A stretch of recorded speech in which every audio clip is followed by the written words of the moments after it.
The acrid smell of cordite and ozone hung heavy in the cramped radio room, mingling with the scent of stale coffee and sweat. Outside Southwick House, the gentle Hampshire dawn was breaking, utterly oblivious to the catastrophe unfolding across the channel.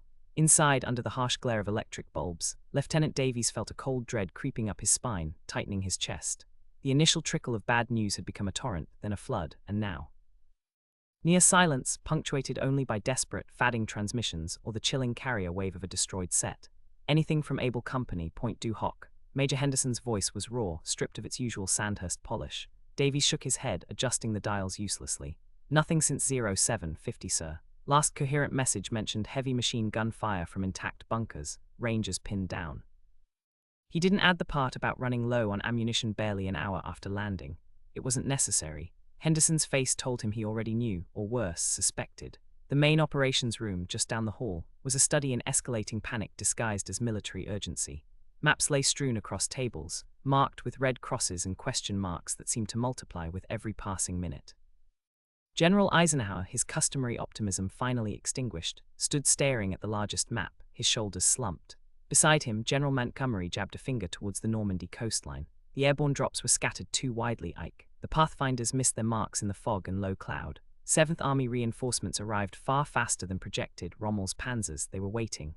His voice trailed off. Everyone knew the field marshal wasn't supposed to be there. Intelligence had assured them Rommel was in Germany for his wife's birthday. It was a linchpin of the plan, that crucial delay in the German command structure. Yet somehow, reports filtering back through the mangled communications network spoke of panzer columns hitting the beaches, coordinated and swift, hours ahead of schedule. Someone had blundered, or perhaps German intelligence had simply been better than Allied counterintelligence had dared to imagine. A weary signals officer entered, handing a flimsy message slip directly to Eisenhower's chief of staff, Bedell Smith. Smith read it, his face paling further. He cleared his throat. Sir, HMS Ajax reports, Utor sector compromised. Enemy armor has broken through to the beachhead. Heavy casualties among the 4th Infantry. They're requesting immediate withdrawal support, but he didn't need to finish. Withdrawal under such fire, with the Luftwaffe finally appearing in force now the weather had marginally cleared over France, was tantamount to annihilation. Omaha was worse, a bloodbath. The initial reports had been horrific, but the confirmation filtering through painted a picture of utter devastation. The veteran 1st and 29th Divisions, hurled against Owen Rommel's meticulously prepared Atlantic Wall defenses, manned not by the expected static troops, but by battle-hardened units rushed in overnight, were being systematically destroyed. The specialized swimming tanks, the D.D. Shermans, had largely foundered in the unexpectedly rough seas churned up by the lingering storm, leaving the infantry naked on the exposed sands. Intact bunkers, missed by the pre-invasion bombardment that had been hampered by poor visibility, poured murderous crossfire onto the landing craft and the men struggling ashore. "Get me the Prime Minister," Eisenhower said, his voice low but firm, cutting through the hushed horror. The jovial confidence he'd projected just hours before, sending the troops off with stirring words, felt like a lifetime ago. This was not a setback, it was a debacle of historic proportions. The greatest amphibious invasion ever conceived was drowning in blood and chaos. In London, inside the cabinet war rooms, Winston Churchill gripped his cigar tighter, the ash growing long and precarious. The reports laid before him were stark, brutal. He had gambled, they had all gambled, on Operation Overlord. The Second Front was not just strategically desirable, it was politically essential to appease Stalin and demonstrate Western commitment. Now that gamble appeared lost. The cost was unimaginable, tens of thousands of young men, British, American, Canadian, Free French, Polish, dying or captured on those few miles of hostile French coast. "What are the preliminary estimates?" he asked quietly, his gaze fixed on the map pinned to the wall, the hopeful blue arrows now seeming like tragic mockeries. General Ismay, his chief military assistant, hesitated. "Prime Minister, they are catastrophic. We may have lost upwards of 30, perhaps 40,000 casualties in the initial assault waves alone. Equipment losses are total in some sectors. The foothold, there is no foothold." The air left the room. 40,000 in less than a day, the Somme compressed into mere hours. Churchill closed his eyes briefly. The political fallout would be immense. Confidence in the leadership, both his and Roosevelt's, would plummet, but more pressing was the strategic nightmare now unfolding. With Overlord shattered, where could they strike next? Italy was a slow, grinding slog. The resources, the men, the planning poured into Normandy represented the zenith of Allied power. To reconstitute such a force would take months, perhaps a year, if it was even possible under the pall of such a defeat. And Germany, Hitler would trumpet this as a divine victory. Resources and veteran divisions pinned down in France could now be redeployed. The Eastern Front, where the Soviets were already preparing their own massive summer offensive, Operation Bagration, would feel the brunt. Could the Red Army withstand reinforced German armies, buoyed by the triumphant repulsion of the Western Allies? Or would Stalin, feeling betrayed and abandoned, seek a separate peace? The thought was chilling. The fragile Grand Alliance was predicated on mutual pressure against the Axis. If one pillar crumbled, the entire structure might collapse. Back at Southwick House, the decision, agonizing but inevitable, was made. Eisenhower gave the order: cease all further landings, recall the convoys, attempt emergency evacuation of survivors where feasible, under protective air cover if it could be mustered. It was an admission of total failure. The liberation of Western Europe would not begin today. As the orders went out, a funereal silence descended upon the operations room. The only sound was the relentless, mocking static from the radios, channels that would receive no more messages of hope. Only the whispers of defeat carried on the unforgiving wind across the English Channel. The war in Europe had just taken a terrifyingly dark turn. The frantic scramble to retrieve survivors became its own kind of hell.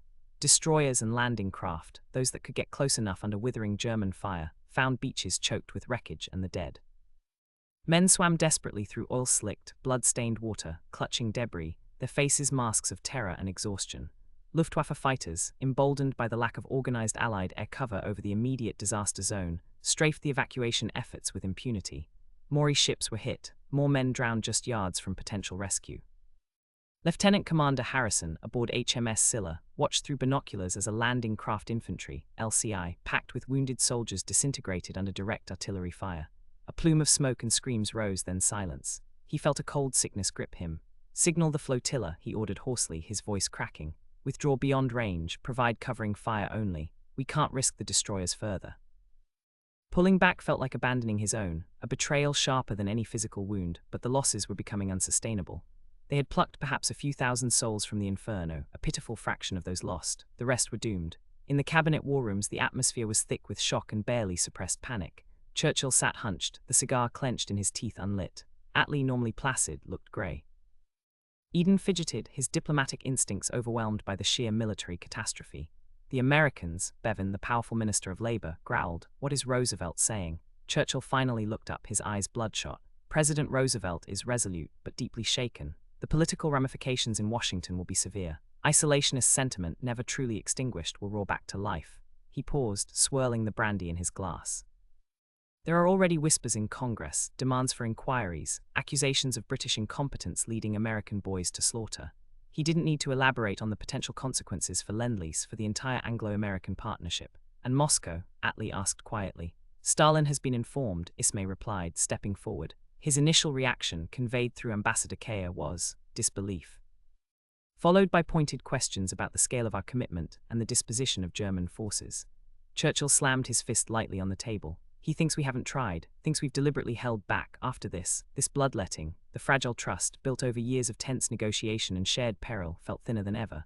Across the channel at La Roche-Guyon, Field Marshal Rommel allowed himself a grim satisfaction.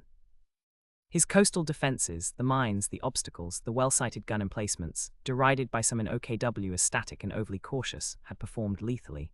Reports flooding into his headquarters painted a picture of utter Allied collapse. Yet the cost even to the defenders had been significant, and the sheer ferocity of the initial Allied assault had been terrifying. He had won decisively, but it was a victory soaked in blood, Allied and German. A runner brought in a priority signal from Rastenburg. Hitler, ecstatic, was demanding immediate counterattacks to annihilate any remaining pockets, and was already ordering the transfer of SS Panzer divisions eastward. Rundstedt concurred, seeing the chance to crush the bridgehead remnants. Rommel felt a flicker of unease. While the immediate threat was broken, pushing armor onto the beaches littered with debris and under the range of offshore naval guns seemed wasteful. More importantly, the strategic opportunity lay east. Inform OKW, Rommel dictated, that local counterattacks are proceeding. Recommend immediate commencement of rail transport for IISS Panzer Corps to the Eastern Front. The Atlantic Wall has held. Now we must reinforce the Ostfront before the Soviets exploit this. He knew Hitler would likely ignore the nuance high on victory, but the request had to be made. The real war, the war that could still destroy Germany, raged in the east. At the Kremlin, Stalin paced his office, Molotov and Marshal Zhukov standing stiffly. The latest intelligence reports confirmed the initial, shocking news from London and Washington. The Allied Second Front, promised for so long, had not just stalled, it had been thrown back into the sea with catastrophic losses. Stalin stopped packing, his eyes narrowed. 40,000 casualties. In one day, he spat the words out. They lost more men in hours than we lose some weeks, and they retreat. Zhukov, ever the pragmatist, spoke carefully. Comrade Stalin, the reports indicate exceptionally strong German fortifications and a rapid, decisive counterattack. Landing operations are inherently perilous. Stalin waved a dismissive hand. Perilous. We have been fighting for 3 years across thousands of kilometers. They fight across 20 miles of water and collapse. His suspicion, always simmering beneath the surface of the alliance, boiled over. Was this incompetence, or was it a deliberate lack of resolve? Had the capitalists truly committed their full strength, or had they tested the waters, found them too cold, and pulled back, content to let the Red Army bleed Germany dry? They promised us Bagration would be supported by Overlord, Stalin stated, his voice dangerously low.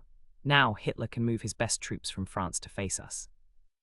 This failure smells convenient, Molotov. Very convenient. He turned to Zhukov. Prepare adjustments for Bagration. Assume stronger German reserves arriving sooner than anticipated. The timetable will proceed regardless. We rely only on ourselves. The chill in the room was colder than the Moscow winter. The Grand Alliance, forged in necessity, was cracking under the weight of defeat. In London, the emergency cabinet meeting felt less like a council of war and more like a wake. Churchill, his face grey beneath the parliamentary bravado he'd mustered earlier, slumped in his chair. The initial casualty figures were climbing, whispers suggesting closer to 50,000 Allied men killed, wounded, or captured in less than 36 hours. Air Chief Marshal Tedder presented preliminary reports. Luftwaffe sorties, surprisingly effective, the unexpected density and accuracy of coastal artillery, the speed of the panzer counterattacks. Their reserves were closer, better positioned than any intelligence suggested, Tedder concluded, avoiding eye contact with the Prime Minister. Intelligence, Attlee murmured, the word hanging heavy with accusation. Churchill bristled. The chiefs of staff planned based on the best information available. This wasn't a failure of intelligence alone, but a testament to the enemy's fortification and ferocity. He couldn't bring himself to say superiority. Anthony Eden leaned forward. The Americans, Winston, how are they taking it? Badly, Churchill admitted gruffly. Marshall is stoic, but the political pressure on Franklin will be immense. An election year, remember. This catastrophe hands his opponents ammunition they could only dream of. He thought of Eisenhower, supreme commander now presiding over the supreme failure. A good man, utterly broken. There were already calls from some quarters in Washington, relayed via Ambassador Winant, for Ike's removal. Churchill wouldn't countenance it. Scapegoating wouldn't bring back the dead or breach the Atlantic Wall, but the pressure was real. The special relationship felt decidedly frosty. Across the channel, near La Roche-Guyon, Field Marshal Rommel watched grimly as engineers directed French civilians under Wehrmacht guard to clear wreckage from Gold Beach.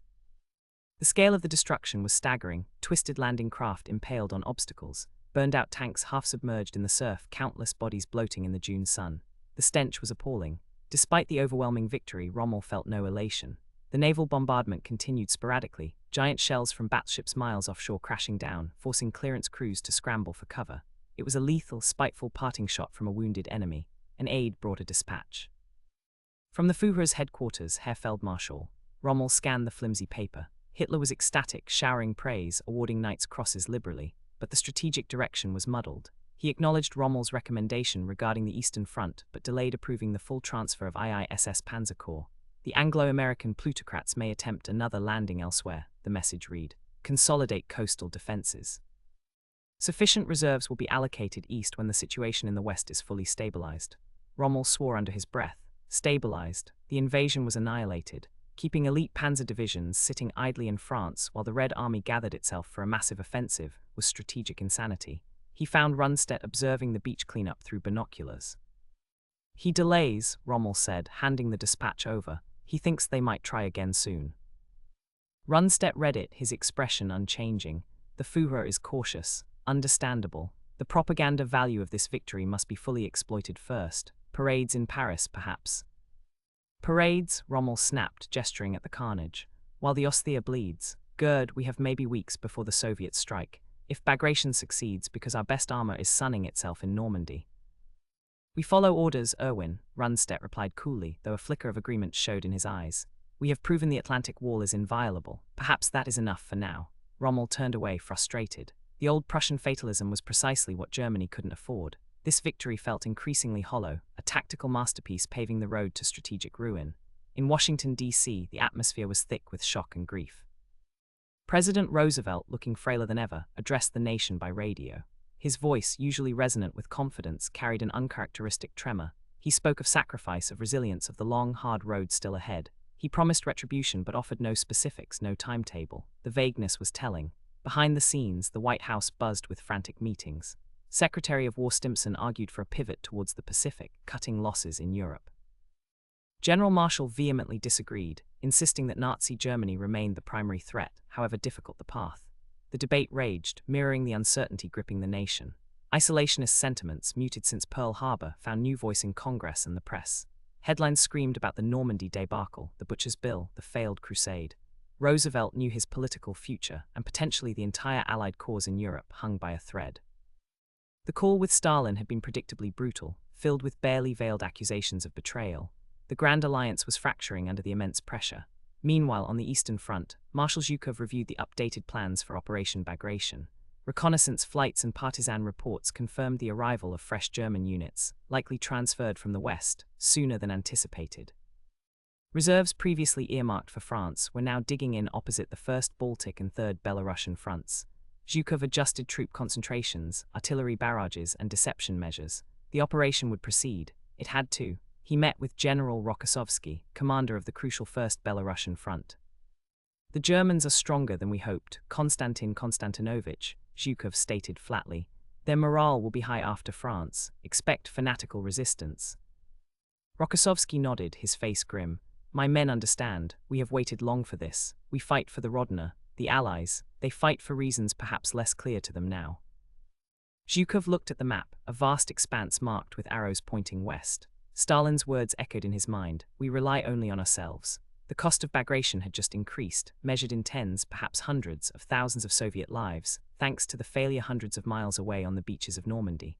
The Red Army would pay the Butcher's Bill for Allied defeat. The Butcher's Bill would be paid in rubles and blood. In London, the silence at SHAF headquarters was heavier than the perpetual drizzle outside. General Eisenhower stared at the casualty reports, the numbers blurring into an incomprehensible horror. Tens of thousands lost, drowned, or ripped apart on sands codenamed for idyllic destinations. He felt the weight of each death personally. Brigadier General Strong, his intelligence chief, entered quietly. "So the preliminary assessment confirms complete withdrawal from all beachheads. We managed to evacuate some elements from Utah and Omaha under naval gunfire, but Sword, Gold, Juno, catastrophic losses. Equipment abandonment is near total for the initial waves." Eisenhower nodded slowly, his face carved from granite. "And the airborne," Strong hesitated. "Fragmented reports. Significant pockets cut off, fighting on, but resupply is impossible." German reserves, particularly the 2nd and 21st Panzer, reacted far quicker and more decisively than anticipated. Rommel, he didn't need to finish. The Desert Fox had prepared his Atlantic Wall well. The phone rang, the direct line to Downing Street. Eisenhower picked it up, steeling himself. "Prime Minister," he began, his voice betraying none of the despair consuming him. Churchill's voice crackled back, thick with cigar smoke and barely suppressed fury, demanding explanations Eisenhower couldn't truly give, only assurances of review and resilience he wasn't sure he felt. The special relationship felt particularly strained. Back in Washington, the strategic debate intensified. Stimson presented stark figures. Shipping losses, material destroyed, the sheer manpower required for another attempt, if one was even politically feasible now. "George," he pleaded with Marshall, "we cannot bleed ourselves white on Fortress Europe's doorstep while the Japanese consolidate their gains. The Navy is clamoring for resources. MacArthur needs reinforcements. The Pacific is an American theater. We can control the variables there." Marshall slammed his fist on the table, a rare display of anger. "Henry, if we let Hitler consolidate Europe, if we allow him to turn the full might of the Wehrmacht east and crush the Soviets, and they will be crushed eventually without a second front pressuring him, then we face a Nazi superpower dominating Eurasia. That is a far greater long-term threat than anything the Japanese can muster. We must find another way in Europe. Italy, the Balkans, Norway even, we cannot abandon the primary objective." Roosevelt listened, his face etched with worry. The upcoming election loomed. Another European failure could sweep him from office, potentially ushering in an administration willing to seek a separate peace. He felt cornered, the grand strategy he had championed now seemingly shattered on Norman beaches. The pressure from isolationist senators, once marginalized, was becoming immense. Calls for impeachment, previously unthinkable, were whispered in the capital's corridors. In Berlin, Goebbels orchestrated a triumphant symphony of propaganda. Newsreels depicted burning Allied landing craft, captured prisoners paraded through French towns, and Rommel, the shield of the Reich, inspecting coastal defenses. The invasion-defeated narrative was hammered home relentlessly. Yet beneath the veneer of victory, anxiety simmered. Hospitals across Western Germany were filling with wounded from the Normandy fighting. Rationing remained strict. Whispers circulated about the ferocity of the fighting on the Eastern Front. a war that seemed endless despite the recent success in France. Rommel himself found little solace. Meeting with Field Marshal von Rundstedt, the Oberbefehlshaber West, he argued forcefully against complacency. This was one battle, Gerd, Rommel insisted, packing the room. They threw their best at us and failed, yes, but their industrial capacity is untouched.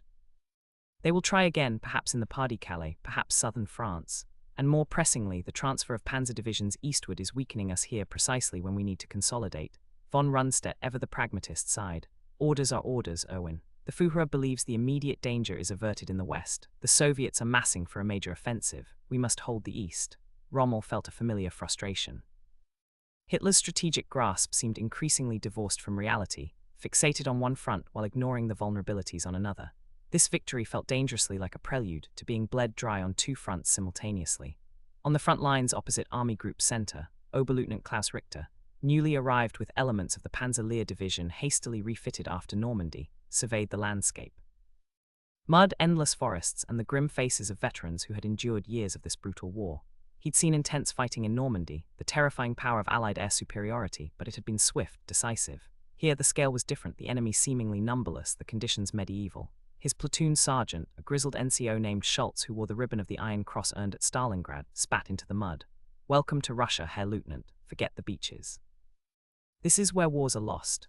Richter saw the weariness in the men transferred with him, men who thought they'd earned respite after repelling the invasion, now thrown into the eastern meat grinder. Their high morale touted in Berlin felt brittle here. Across the lines, Rokossovsky briefed his Stavka representative. "The enemy is stronger, yes," he conceded, pointing to aerial photographs showing newly dug trench lines and tank concentrations. "But our preparations are complete. Deception plans are in motion, artillery is sighted. The men know what is at stake, they know the Allies faltered, they know the burden falls on us, we will not fail the Rodner." His quiet confidence was more chilling than any bombast. The Red Army, hardened by years of unimaginable sacrifice, prepared to unleash Bagration, fueled by grim necessity and a burning desire for vengeance, now tinged with the bitter knowledge that they truly fought alone. The cost, Zhukov had warned, had increased. Rokossovsky knew his soldiers were ready to pay it. The ground erupted. Not like the naval bombardments Richter had witnessed, terrifying as they were. This was different. A continuous rolling thunder that seemed to swallow the sky, the air, thought itself. Thousands of Soviet guns, firing as one, turning the pre-dawn gloom into a flickering nightmare landscape. Schultz grabbed Richter, pulling him deeper into the hastily dug trench as clods of earth rained down. Stalin's organ. Schultz bellowed over the din, referring to the Katyusha rockets whose terrifying screech added another layer to the cacophony. "They saved the best for us." Richter pressed himself against the damp earth, the vibrations rattling his teeth. He risked a glance over the parapet. Through the smoke and fountains of dirt he saw them. Waves of Soviet infantry, rising from their trenches less than a kilometer away, running low, bayonets fixed. They weren't moving like soldiers in drills. They moved like a tide, relentless, uncaring of the machine gun fire that ripped through their ranks. Behind them, T-34s advanced, buttoned up, firing their cannons sporadically into the German positions. His own Panzer IVs, dug in hull down, opened fire, their 75 cannons barking defiance, scoring hits, brewing up Soviet tanks. But for every stopped, 3 more seemed to emerge from the smoke. "Hold the line." Richter screamed, though his voice was lost in the roar. He fired his MP-40 towards the surging infantry, seeing men fall, but the gaps closed instantly. Schultz was working the MG-42, its distinctive ripping sound adding to the chaos, spent cartridges cascading around him. "Too many," Schultz grunted between bursts, sweat pouring down his face despite the cool morning air. "Always too many." Richter saw the faces of his men, pale and drawn. The confidence born from repelling the landings evaporated in the face of this sheer, overwhelming mass. This wasn't tactical maneuver, it was annihilation by numbers. They had held the beachhead against a technologically superior, but numerically manageable, foe. This was a flood. In La Roche-Guyon, Rommel stared at the map, reports trickling in from Army Group Center. The news was bad, confirming the scale of the Soviet offensive, Operation Bagration. Entire German divisions were being encircled, communications cut. The panzer divisions transferred east, including Panzer-Lehr, were fighting desperately but being swamped. They were islands in a Red Sea. He slammed a fist onto the table. "I told them," he hissed to Hans Spadel, his chief of staff. "I told von Rundstedt, I warned OKW, consolidate in the west, contain the Soviets, then deal with them. But no, the Führer's intuition." Spadel nodded grimly. "The reports indicate the Soviets achieved complete tactical surprise along most of the front. Their deception plan was effective. Our reinforcements arrived just in time to be caught in the meat grinder. Worse, intelligence suggested increased Allied aerial reconnaissance over the Low Countries and northern France. Supplies flown in for the Luftwaffe to counter potential landings were being interdicted with renewed ferocity. Bridges, rail yards, depots, targets hit relentlessly. And the resistance, initially cowed after the Normandy failure, was stirring again, assassinating collaborators, sabotaging communication lines. It seemed the Allies, unable to land, were doubling down on unconventional warfare and strategic bombing, bleeding the Reich by 1,000 cuts while the East bled profusely.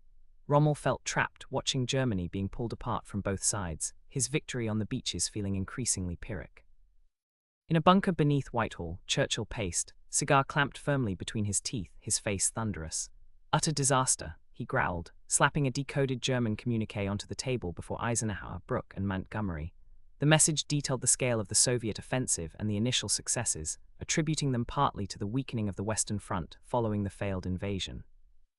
Not only did we fail to gain a foothold, not only did we suffer catastrophic losses, but we have inadvertently handed Stalin the initiative on a damned platter. We forced Hitler to reinforce the East just in time for Bagration. Eisenhower looked exhausted. The weight of command, the faces of the dead and wounded, pressed down on him. Prime Minister, the risks were known. The German defense was stronger, their reserves closer than anticipated. Rommel outmaneuvered us on the day. We are analyzing the failures. Analyzing, Churchill scoffed. While the Red Army bleeds Hitler dry, what are we doing? Planning another roll of the dice. Where, when, with what men? Public confidence is shattered. Roosevelt is facing immense pressure. Montgomery, unusually subdued, spoke quietly. We must reassess. Perhaps Italy intensify the bombing campaign further. Support partisans more aggressively. A direct assault now anywhere in France faces even longer odds. The air was thick with recrimination, and the grim reality that the swift liberation they had hoped for was gone, replaced by the prospect of a longer, even bloodier war, potentially dominated by a Soviet Union reaching deep into Europe. Back on the Eastern Front, Richter's position was overrun by noon. They fell back, fighting trench to trench, hamlet to hamlet. Schultz took shrapnel to the leg, cursing violently as Richter and another man dragged him towards a retreating half-track. The air stank of cordite, burning flesh, and diesel fumes. Richter saw things he couldn't unsee. Fanatical Soviets charging into machine gun fire, German soldiers shooting themselves rather than face capture, the casual brutality of killing on both sides stripped of any pretense of chivalry. He fired his pistol at a looming Soviet soldier until it clicked empty, grabbing a discarded Kar-98K just as a nearby Panzer IV exploded in a ball of fire. The heroes of Normandy were dying just as miserably as any other soldier in this godforsaken land. Where was the victory now? Where was the respite? There was only mud, blood, and the endless, grinding horror of the Ostfront, now amplified because they had won in the West. He finally understood Schultz's earlier words. This is where wars were lost, and they were losing. The grinding lurch of the half-track barely registered over Schultz's ragged breathing. Richter held a filthy bandage pressed against the bloody mess of the man's thigh, the jolting making it near impossible. Hold on, Karl, just a little further. Schultz coughed, a wet, rattling sound. Where, Richter? Where are we going? Back, Richter said, the word tasting like ash. Regimental aid post, they said, but he'd seen the panicked retreat, the collapsing lines. Regimental aid post was likely just another map coordinate swallowed by the red tide. The half-track shuddered violently and slewed sideways, engine sputtering before dying with a final cough. The driver cursed, hammering the dashboard. Kaput, fuel line, maybe, or worse. Outside, the shelling had momentarily eased, replaced by the crackle of small arms fire, closer now. Richter exchanged a look with the other soldier, a young corporal named Horsa whose face was pale under the grime. They were exposed, immobile. Richter gently eased Schultz onto the floor of the vehicle. Stay down, Karl. He peered over the steel side. Woods bordered the muddy track 50 meters ahead. Beyond that, nothing but churned earth and the smoke of burning vehicles. Horsa grabbed the spare ammo we make for the trees. Dragging Schultz was unthinkable now. Leaving him felt worse. Richter knelt beside his friend. Schultz's eyes fluttered open, surprisingly lucid for a moment. Leave me, Klaus. Save yourself. Neen, Richter said, his voice thick. We don't do that. But the desperation was rising. He saw the glint of sunlight on metal moving through the distant tree line, Soviet scouts. He fumbled for a grenade, his hand shaking. In London, the atmosphere in the cabinet war rooms remained glacial. Air Chief Marshal Portal laid out reconnaissance photos showing extensive new Luftwaffe deployments in northern France, fighters transferred from Italy and the east. Their air power over the Channel approaches is significantly stronger than pre-invasion estimates, Prime Minister. Replenished by the lack of an immediate land threat, any further major amphibious attempt faces prohibitive air losses before the first boot touches sand. Churchill slammed his hand on the table, rattling the teacups. Prohibitive. We faced prohibitive odds in 1940. Are we mice now? Scrabbling in the Italian hills while Stalin carves up Europe. We must do something. Brooke sighed, rubbing his temples. Prime Minister, the losses in landing craft alone were staggering. Over 60% of the specialized assault shipping. Even if we had the men, which we don't after Overlord, we lack the means for another large-scale assault this year. Maybe next spring if production ramps up, if the U-boat threat is contained, always if, Churchill rounded on Eisenhower. And your American press, calling for withdrawal from Europe, demanding MacArthur get the resources Denny Patton. Roosevelt assures me it's under control, but the pressure mounts. Eisenhower met his gaze, his face drawn. The American people suffered grievous losses too, Prime Minister. They see a stalemate in Italy and a disaster in France. They see the Red Army advancing. The logic, however brutal, is that Soviet manpower is bleeding the Reich dry in the East while we conserve strength, perhaps for a decisive blow later or elsewhere. He didn't mention the increasingly sharp cables from Marshall, hinting that elsewhere might mean the Pacific. The unspoken tension hung heavy. The US, bearing the brunt of the Normandy casualties and providing the bulk of future resources, might dictate a shift away from the Europe-first strategy if a viable path to victory couldn't be charted soon. Montgomery, tapping a pencil on a map of the Italian boot, spoke into the silence. Alexander makes slow progress. Kesselring is a damned astute defender. Perhaps targeted commando raids, disrupting coastal infrastructure in France. Keep them guessing, bleed their garrisons. It felt like tinkering around the edges of a catastrophe. Helene Dubois stared at the butter churn, her hands working mechanically, her mind miles away. Outside the Normandy farmhouse, the quiet felt unnatural, heavier than the usual sounds of occupation. Since the terrible days of June, the failed invasion, the radio called the Dieppe repeat. The German patrols were more frequent, their questions harsher, their eyes colder. The brief flicker of hope that had ignited the region had been brutally extinguished, replaced by fear and grim resignation. Upstairs, hidden beneath loose floorboards in the attic, lay Flight Lieutenant Davies, his Spitfire down 2 weeks after the failed landings during a futile reconnaissance sweep. His leg was broken, badly set by the village doctor who risked everything. Every creak of the floorboards, every distant engine sound, sent ice through Helene's veins. Her husband Mark had wanted to try and move him south, towards the resistance networks, but news spoke of crackdowns, checkpoints everywhere. The Germans were jumpy, vengeful. Keeping Davies here was a death sentence if discovered, but moving him seemed equally perilous. She heard the sound of a motorcycle approaching, slowing. Gestapo, her heart hammered against her ribs. She forced herself to keep churning, praying Mark was out of sight in the barn. The field hospital was chaos. Tents overflowed with wounded, the groans and screams a constant, agonizing chorus. Richter finally found a surgeon, haggard and blood-spattered, who glanced briefly at Schultz lying on a stretcher. Shrapnel, leg, femoral artery. Richter nodded dumbly. The surgeon sighed. We'll see what we can do, put him over there. Over there was a row of men whose chances looked slim. Richter watched them wheel Schultz away, feeling utterly powerless. He sank onto an empty ammunition crate, the Kar 98K resting across his knees. Nearby, a group of lancers, their uniforms still relatively clean, spoke with bravado about the Atlantic Wall victory. One slapped another on the back. Showed Tommy and the Yanks, thought they could just walk in. Another laughed. Now we teach Ivan the same lesson. Richter felt a surge of nauseating bitterness. These fools, they hadn't seen Bagration. They hadn't seen divisions melt away in hours. They hadn't smelled the burning villages or seen the endless columns of T-34s. The victory in France, bought with the blood of thousands on the beaches, had merely condemned tens of thousands more to this eastern hell. It wasn't a victory, it was a transfer to a worse sentence. An officer strode past, barking orders. Reinforcements are moving up. We stabilize here, then counterattack. Counterattack, with what? Richter looked at the broken men around him, at the exhausted surgeons, at the dwindling supplies. He thought of Schultz, perhaps dying now because they couldn't evacuate him properly. The propaganda posters, the heroic newsreels, the talk of final victory, it all felt like a grotesque lie. There was only the mud, the blood, the endless dying, and the gnawing certainty that they were utterly, irrevocably losing. The West had failed, and now the East would consume them all.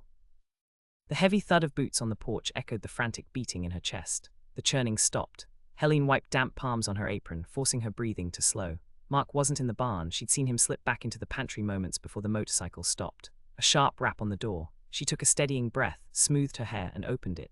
2 men in the grey-green uniforms of the Feldgendarmerie, not Gestapo, but no less menacing. Their eyes scanned the simple kitchen, lingering on the still-warm stove, the meagre rations on the shelf. Madame Dubois, the older one, asked, his French passable but harsh. Helene nodded, keeping her expression neutral. Routine check, partisan activity reported in the area. He stepped inside without invitation, his companion remaining silhouetted in the doorway. His gaze drifted towards the ceiling, towards the room where Davies lay. Helene's blood ran cold.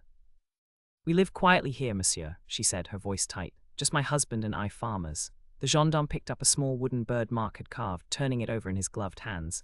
Many quiet folk find trouble these days. Your husband, in the fields, Helene lied, gesturing vaguely west, checking the fences. The German grunted, placing the bird back down with a dismissive click. He walked towards the stairs. Helene instinctively moved to block his path. There is nothing up there, monsieur, just storage, dust. His eyes narrowed. He saw the flicker of fear, the slight tremor in her hands. He paused, listening. Was that a floorboard creak, a muffled cough? Helene held her breath, praying Davies hadn't moved, praying the German hadn't heard. Seconds stretched into an eternity. Then the distant sound of rifle fire cracked through the afternoon quiet, several bursts further down the valley. The German's head snapped up. He exchanged a look with his partner. "Come," he barked, turning abruptly. "Trouble elsewhere." They were gone as quickly as they had arrived, the roar of their motorcycle fading. Helene sagged against the doorframe, legs weak. Mark emerged from the pantry, his face pale. They didn't speak, just looked at each other, the shared terror passing between them. Upstairs, oblivious, Davies slept fitfully, his broken body a constant, terrifying secret beneath their roof. The reprieve felt fragile, temporary. The rifle fire meant the resistance was active, which meant more patrols, more scrutiny, more danger. Richter pushed himself off the crate, his limbs stiff. The order echoed down the line. 1st and 2nd platoon, forward, secure the ridge. It was suicide. The Soviets held the high ground, dug in with machine guns and mortars that had been pounding their position relentlessly since dawn. He saw the fresh-faced lancers checking their gleaming rifles, adjusting their helmets. One of them, barely old enough to shave, grinned nervously at Richter. "Time to push Ivan back, eh, Corporal?" Richter didn't answer. He just hefted his Kar-98K, the worn wood familiar in his grip. He looked towards the medical tent, a silent question hanging in the air. No sign of Schultz, no word. Better not to know, perhaps. Better to focus on the mud and the noise. The whistle shrieked. Richter scrambled out of the relative safety of the trench, joining the ragged line moving forward. Almost immediately, the air filled with the zipper-like rip of MG-42s returning fire and the terrifying whine of incoming mortar rounds. Explosions threw up geysers of mud and debris. Men screamed and fell. The young lancer who had grinned at him stumbled, clutching his stomach, his eyes wide with disbelief before collapsing face down in the mire. Richter kept moving, firing automatically, aiming low, conserving ammunition. He saw the reinforcements falter, their parade ground discipline dissolving in the face of real combat. They bunched up, becoming easy targets. An Oberleutnant, his face contorted with fury or fear, screamed at them to spread out, then vanished in a fountain of earth as a shell landed squarely amongst them. Richter dove into a shell crater, landing heavily beside another veteran, a man whose face was etched with the same weary resignation Richter felt. "Madness," the man coughed, spitting mud. Utter madness. Below them in the valley, Richter could see the smoke rising from the field hospital. Had it taken a direct hit? He thought of Schultz again, the image sharp and painful. Were they burning him now? The counterattack stalled 50 meters short of the ridge. Soviet machine guns swept the approach, pinning them down. Survivors crawled back, dragging wounded where they could, leaving the dead. Richter and the other veterans stayed in the crater until dusk began to gather, the sounds of battle slowly subsiding into the sporadic crackle of sniper fire and the groans of the injured scattered across the churned earth. He had survived another day, another pointless assault. But the victory celebrations felt further away than ever, buried under layers of mud, blood, and the crushing weight of the Eastern Front. He heard movement nearby and tensed, raising his rifle. A figure stumbled towards the crater, one of the replacements, covered in mud, uniform torn, sobbing uncontrollably. "Lost, everyone lost," he whimpered. Richter lowered his rifle, the bitterness returning, sharp as bile. This was the fruit of the Atlantic Wall victory, fresh meat for the grinder, boys sent from a supposed triumph in the west to die nameless in the east. He pulled the shaking boy into the relative cover of the crater, offering no words of comfort. There were none left. The radio operator huddled nearby managed to get a faint signal. Static crackled, then a clipped voice. "Massive Soviet push towards Warsaw. Situation critical. Führer demands." The voice faded back into static. Warsaw, it was getting closer. The failure in Normandy hadn't stopped the Red Army. It had merely ensured there were fewer seasoned troops to face them. The West's failure was sealing the East's fate, their fate. Richter closed his eyes, the exhaustion profound. He wasn't fighting for victory anymore. He was just trying to survive the inevitable collapse. Later, huddled against the cold, Richter overheard two officers talking near a crippled Panzer IV. "Transfers confirmed. 15th Army is moving east from the Pas-de-Calais. Hitler thinks we can hold the Vistula." The other officer scoffed quietly. Hold the Vistula, with divisions bled white in France and boys who have never seen a T-34. Rommel knew better. He argued for withdrawal, consolidation. Careful, Gunther, such talk. Talk, it's reality. The Yanks might be licking their wounds, Churchill might be facing no confidence votes, but Stalin isn't stopping. We threw everything at the beaches, and what did it buy us? A few more months before the Russians are in Berlin. Richter listened, the cold seeping deeper than the mud. Rommel, even the high command knew, they all knew, the victory was hollow. Back in Normandy, Helene changed the dressing on Davy's leg by the flickering light of a precious candle. The wound was inflamed, angry red streaks creeping upwards. Fever glazed his eyes. He muttered deliriously in English, fragments about ships, water, and someone named Mary. Helene understood little, but the fear in his voice was universal. Mark paced downstairs. "We have to move him, Helene, tonight. The resistance contact in Lycia. They have a doctor ways south." He can't travel like this, Helene whispered, dipping a cloth in cool water to bathe Davy's forehead. He'll die on the road. He'll die here if they come back, that rifle fire, the Maquis are close. The Germans will sweep these farms house by house. And if we are caught moving him, they won't just arrest us, Mark, they'll shoot us here in front of our home. Her voice broke. The weight of the decision pressed down on her. Keep him here, risk discovery and summary execution. Move him, risk his death and their own capture on the perilous journey. Davies groaned, his eyes fluttering open briefly, unfocused. He saw Helene leaning over him, the candlelight casting strange shadows. Angel, he rasped before lapsing back into fevered sleep. Helene flinched. An angel. She felt more like a terrified woman trapped in a nightmare, forced to choose between impossible options, the consequences of defeat washing over them all in slow, deadly waves. The supposed Allied failure hadn't ended the war. It had merely changed the nature of the dying, shifted the geography of suffering. Mark, Helene pleaded, her voice barely a whisper. Listen. From outside, carried on the damp night air, came the sound, not gunfire this time, but the low growl of engines, closer than before. Boots crunched on the gravel road leading past their farm. A German patrol, routine perhaps, but tonight it felt like a tightening noose. Mark froze, his hand halfway to the latch on the cellar door where Davies lay. The engines idled, then moved on, the sound fading slowly. He let out a breath he hadn't realized he was holding, his shoulders slumping. They're checking more thoroughly, he stated, the earlier frantic energy replaced by a grim finality. They know someone is helping the resistance, helping stragglers. It's only a matter of time. He looked at Helene, his eyes mirroring her own exhaustion and fear. Lycia, tomorrow night. Under the hay in the cart, it's the only way. Helene nodded slowly, the fight draining out of her.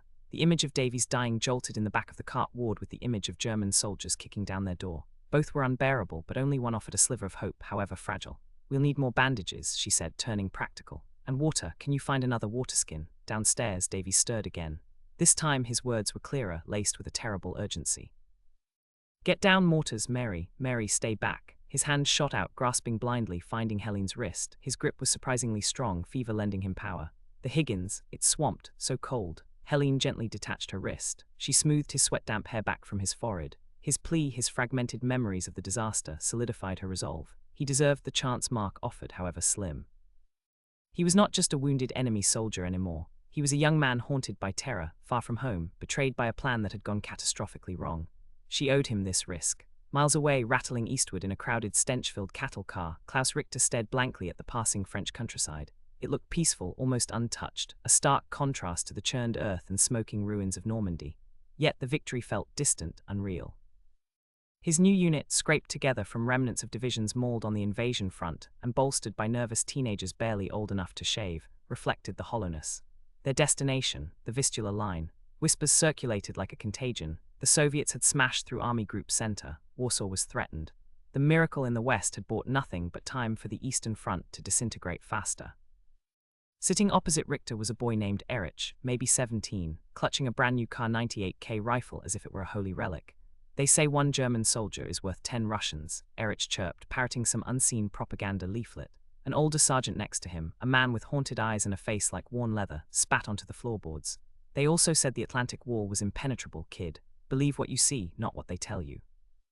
He jerked his chin towards the east. And what you're going to see, it ain't pretty. Richter closed his eyes, the rhythmic clatter of the train wheels a monotonous dirge. He remembered Gunther's words about Rommel. The field marshal was reportedly now under house arrest, suspected of defeatism or worse. Even success was suspect in Hitler's Reich if it didn't fit the narrative. What had they fought for on those beaches? To delay the inevitable. To trade a beating from the Anglo-Americans for annihilation by the Soviets. The train lurched, throwing Erich against the sergeant, who merely grunted. The boy looked scared now, the propaganda fading from his eyes. Richter felt a pang of something akin to pity, quickly suppressed. Pity was a luxury none of them could afford anymore. Back in London, the pressure on Churchill was immense. Questions were being asked, not just in Parliament, but in pubs and queues. The casualty lists from Normandy were staggering. Whispers of incompetence and strategic blunders circulated freely. Newsreels tried to put a brave face on it, focusing on the air war on bombing raids against German cities, but the shadow of the failed invasion loomed large. The V1 attacks, initially dismissed as a nuisance, intensified, striking deeper into southern England, a constant, terrifying reminder of the price of failure. A grim joke circulated: Operation Overlord. Maury like Operation Overlooked. Morale, while not broken, was severely bruised. The path forward looked longer, bloodier, and far less certain. Stalin offered condolences, but his armies continued their relentless westward march, carving up Eastern Europe, their demands growing bolder. The alliance, forged in desperation, was fraying under the strain of defeat. As Helene prepared a weak broth for Davies, Mark returned, carrying not just a water skin but a small tarnished silver locket he'd retrieved from a hidden box. He pressed it into Helene's hand. "My mother's," he said gruffly. "For luck, we'll need it." Helene clutched the cool metal, its unfamiliar weight a strange comfort. Outside, the night was quiet again, but it felt different now, charged with the impending journey. They would leave before dawn, hopping the darkness, and the routine movement of farm traffic would provide cover. She went back to Davy's side. He was quieter now, his breathing shallow. She gently lifted his head and helped him sip some broth. His eyes focused on her just for a moment, lucidity flickering within the fever. "Thank you," he whispered, the English words soft but clear.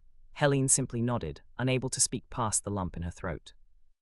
The risk was enormous, the odds uncertain, but the choice was made. Tonight they would gamble everything on the treacherous road to Lycia.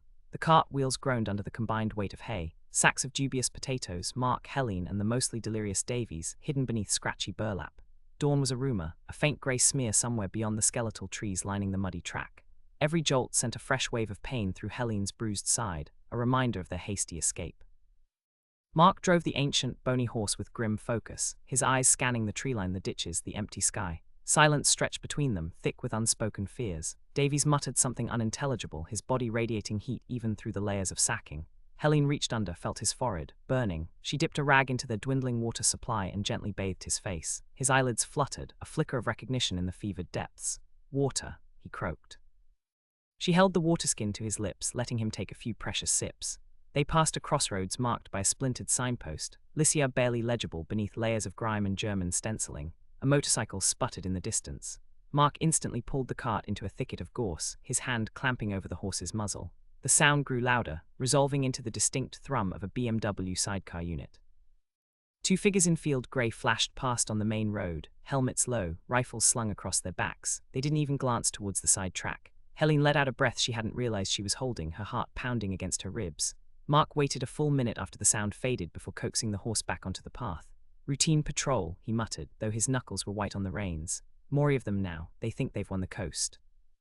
Hundreds of kilometers east, Erich Richter's train shuddered to a halt in a landscape of utter desolation. What might have once been a Polish town was now a jagged silhouette against a perpetually grey sky. Skeletal buildings clawed at the air, interspersed with vast fields of rubble churned into mud by rain and tank treads. Dispirited soldiers, their uniforms filthy, faces gaunt, shuffled along the platform or huddled around makeshift fires, their eyes vacant. The air stank of coal smoke, damp earth, and something else. Something metallic and vaguely sweet that Richter recognized with a cold knot in his stomach. Death, old and new. The young sergeant who had shared his compartment stared out, his bravado completely gone, replaced by raw fear. "Gott I am Himmel," he whispered. Is this it?" An older veteran nearby, missing an arm, spat onto the tracks. "This is the welcome party, son. The real fun's still miles ahead." Orders were barked. They were herded off the train, boots sinking into the mire. Richter saw SS officers observing the disembarking troops, their expressions like chiseled ice, searching for any sign of weakness, any hint of defeatism. He pulled his shoulders back, forcing a mask of weary indifference. Showing fear here was suicide. He was just another cog being fed back into the grinder. The Normandy victory felt like a phantom limb, an ache for something lost that had never truly been gained. In the strained quiet of the cabinet war rooms, the stale air vibrated faintly from a distant explosion, another V1 finding its mark. Churchill puffed furiously on his cigar, the smoke wreathing his bulldog features. Maps showing the Normandy coastline, once symbols of imminent liberation, were now stark reminders of catastrophe. Attlee across the table spoke quietly but firmly. "Prime Minister, the American chiefs are demanding a full strategic review. Wallace in Washington is making noises about shifting priority entirely to the Pacific. They see Overlord not just as a failure, but as proof the cross-channel route is unviable." Another minister chimed in, and the V1s, "We cannot simply absorb this level of civilian punishment indefinitely. Bomber Command's efforts aren't stopping the launch sites effectively enough." Churchill slammed his fist on the table, rattling the teacups. "Unviable. We faced setbacks at Gallipoli in Norway. We do not yield. Harris will intensify the bombing. We will find the launch sites. And tell Wallace that abandoning Europe now is tantamount to handing it to Stalin on a platter." But the fire in his voice couldn't entirely mask the tremor of doubt. The alliance was cracking. The Soviets, sensing the shift, were pressing their advantage in Poland, their demands for territory and influence growing more audacious with each dispatch. Defeat had a long, bitter aftertaste. The cart entered a small village huddled around a dilapidated church. Fearful faces peered from behind grimy windows. Mark pulled up near a struggling fountain, its stone basin cracked. "Need water, and maybe some bread if anyone's selling," he said, his voice low. "Stay with him." He slid off the cart, approaching an old woman sweeping her doorstep with a twig broom. Helene watched him tense. His French was flawless, his mannerisms local, but the atmosphere was thick with suspicion. Strangers meant trouble. She checked on Davies again. His breathing was shallower, raspier. The locket Mark had given her felt heavy in her pocket. Luck they needed more than luck. Mark returned minutes later, his face grim, carrying only a half-filled water skin. She charged triple, said the patrols are checking identity papers constantly. Anyone suspicious. He didn't need to finish. He looked at Davies. How is he? Worse, Helene whispered. The fever is higher. Just then a farm dog began barking furiously from the other end of the village. Mark's head snapped up. Trouble. Get down, he hissed, throwing more burlap over Helene and Davies, grabbing the reins. He urged the horse into a stumbling trot, heading towards a narrow alley between two leaning houses, away from the barking, away from the main street. The gamble continued, the odds lengthening with every passing hour, every stolen kilometre towards an uncertain sanctuary. The road to Lycia was proving far more treacherous than even they had feared. The alley mouth opened onto a muddy track bordering sodden fields. Mark didn't slow the horse, urging it into the deepening twilight, the wheels sinking slightly in the wet earth. Behind them the barking faded, replaced by the rhythmic creak of the cart and the horse's heavy breathing. Helene risked a glance back. No pursuit, not yet, but the village felt like a held breath, ready to exhale danger. She adjusted the burlap over Davies. His skin was furnace-hot to the touch. Each shallow breath was a struggle, a tiny rattle in his chest. Mark, she began, her voice barely audible over the cart's rumble. He glanced back, his face taut in the gloom. He needs more than we can give him, that fever. I know, Mark cut her off, not unkindly. Lycia is another 10 kilometers, maybe less. Madame Dubois has contacts, a real doctor, perhaps. Hope felt fragile, easily broken. The track wound through dripping woods, the air growing colder. Rain began to fall again, a miserable drizzle that soaked through their thin clothes. Davies coughed, a weak, wet sound that tore at Helene's resolve. She held the water skin to his lips, but he barely swallowed. His eyes, when they flickered open, were unfocused, lost in some internal battleground far removed from the Normandy countryside. They pressed on in near silence, the only sounds the rain, the horse, and Davies' labored breathing. The darkness became absolute, broken only when Mark risked flashing a heavily shielded torch to check a crumbling signpost. Lycia, close now. The outskirts were quiet, eerily so. Bombed-out shells of buildings stood silhouetted against the slightly less black sky, testament to earlier, less decisive Allied air raids. Mark guided the horse down deserted side streets, avoiding the main thoroughfares where patrols would be thickest. He finally pulled into a narrow, cobbled courtyard behind a tall, shuttered house. He hopped down, moving stiffly, and rapped a complex pattern on a heavy wooden door.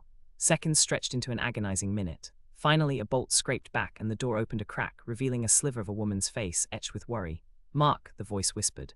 Yes, Madame Dubois, we need help, urgently. The door opened wider. Madame Dubois, stout and grey-haired, her eyes darting nervously towards the street, ushered them inside. The cart was quickly pulled into the courtyard, the gate secured behind it. Inside, the house smelled of stale cabbage and damp plaster, but it was blessedly dry. A single low-watt bulb illuminated a small, cluttered kitchen. Bring him in quickly, Madame Dubois instructed, already clearing space on a worn sofa. Mark gently lifted Davies, his weight a dead burden. Laying him down, Helene could see the stark reality under the dim light. His face was grey, lips tinged blue. Madame Dubois pressed a hand to his forehead. Mon Dieu, the infection. She shook her head slowly. The doctor I knew, taken last week. Gestapo sweep after the landings failed. They are everywhere now, no chances taken. The hope Helene had clung to evaporated. Mark's shoulders slumped. Papers, can you help with papers? Perhaps it takes time, money, much more than before. They watch everything. Madame Dubois bustled away, returning with blankets and a basin of cool water. Helene began bathing Davies' face, her movements automatic. Mark stood by the shuttered window, peering through a crack into the dark courtyard. Any news? He asked quietly, his back still to them. Madame Dubois sighed, sinking onto a nearby stool. Only whispers. Radio is dangerous, but they say. London burns, not just the flying bombs. New rockets, they say. V2s, no warning. She crossed herself. And the Russians, they advance. Past Warsaw, some say. The Americans. They talk only of Japan now. Churchill shouts, but who listens? The scale of the disaster settled upon them, cold and immense. Operation Overlord wasn't just a setback. It was the turning point they had prayed for, twisted into a catastrophe. The door to freeing Europe had been slammed shut, perhaps bolted for good. Germany, though bleeding, had won its breathing space, free to turn east, free to terrorize its captives. Helene felt a tear escape, tracing a path through the grime on her cheek. Davies stirred, his hand weakly clutching at the blanket. His eyes opened, clearer for a moment than they had been for days. He looked at Helene, a flicker of recognition, perhaps gratitude. Home, he whispered, the word barely a puff of air. Then a slight shudder ran through him and he was still. The rattling breath ceased. Silence descended, heavier than any bombardment. Helene closed his eyes gently, pulling the blanket over his face. The locket felt impossibly heavy now. Luck had run out. Mark turned from the window, his face unreadable. He looked at Davies, then at Helene. He knelt beside the sofa, bowing his head for a moment. Madame Dubois began to weep silently. Hours later, under the cover of deepest night, Mark buried Davies in the small, overgrown garden behind the house, marking the spot with a simple, unidentifiable stone. There would be no cross, no fanfare. Just another unmarked grave in occupied France, a single casualty among millions, a testament to a hope that had died on the beaches. Standing beside the disturbed earth, Mark handed Helene a small bundle. Forged papers, not perfect, but perhaps enough. Madame Dubois leaves tomorrow, he said, his voice flat. Heading south, she thinks you should go with her, blend in with refugees, perhaps reach Switzerland eventually. Helene looked at him. And you? I stay, Mark replied, his gaze fixed on the darkness beyond the garden wall. The fight isn't over, it's just changed. It will be longer now. Harder. He met her eyes. Someone has to resist. Helene nodded slowly. The loss, the crushing weight of the strategic defeat, the personal grief, it was overwhelming. But Mark was right. Surrender was not an option, even if victory seemed impossible. Dawn was breaking, grey and cheerless, painting the sky above Lycia in shades of ash. Helene joined the small group huddled around Madame Dubois' sputtering truck, clutching her meagre belongings. She looked back towards the house, towards the garden, but Mark was gone, swallowed by the shadows of the ongoing struggle. As the truck rumbled south, away from the coast, away from the ghosts of Normandy, Helene watched the French countryside slide past. Occupied, oppressed. There were no Allied tanks on the roads, only German patrols, more numerous, more confident than ever. In Paris, the swastika still flew unchallenged from the Eiffel Tower. In London, sirens wailed as another V2 struck without warning. In the east, the Red Army rolled relentlessly westward, bringing liberation of one kind, domination of another.